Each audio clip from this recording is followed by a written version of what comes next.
Сәлем достар, бүгін сіздерге қазақтың ұлттық тағамдарының бірі майсөктің рецептімен бөліскім келеді.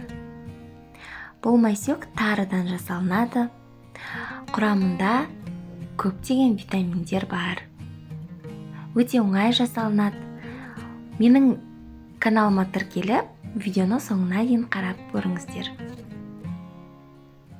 Ол үшін алдымен тарыны алып, жақсылап 3-4 мәрте жуып аламыз. Кірі шығады бірінші жуғанда, шаңы шығады. Әрі арасындағы қажетсіз заттар кетеді.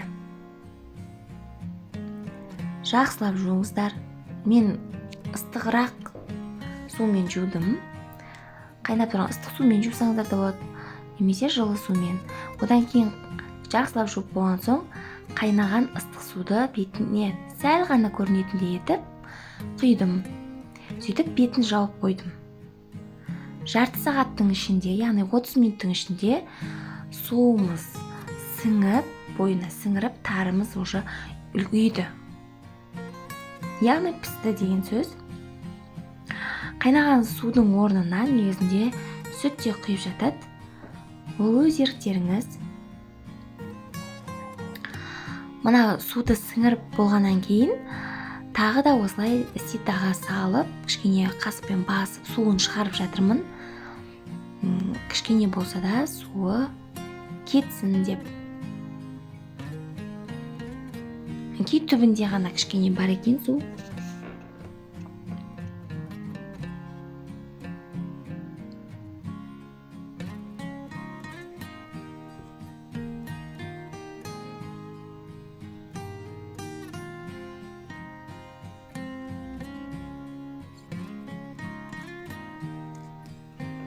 Жақсылап осылай сығып алғаннан кейін кептіретін боламыз, яғни оған матаның үстіне немесе салфетканың үстіне жайып қойсаңыздар болады. Қағаздың немесе.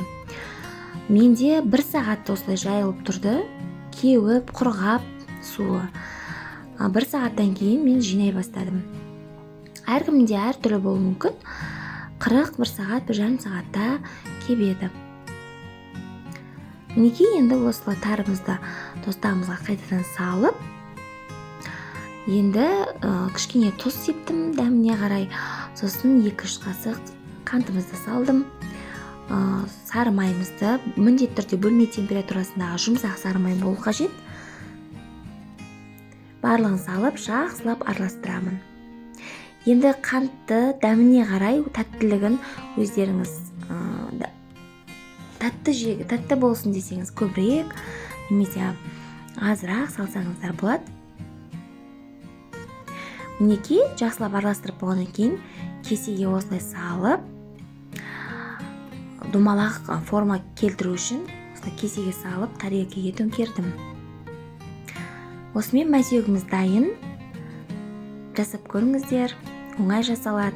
Қазір таптырмас ауыз ашарға өте тойымды, сәресіне жегенге және келе жатқан айт мерекесіне орай дастарханның сәні.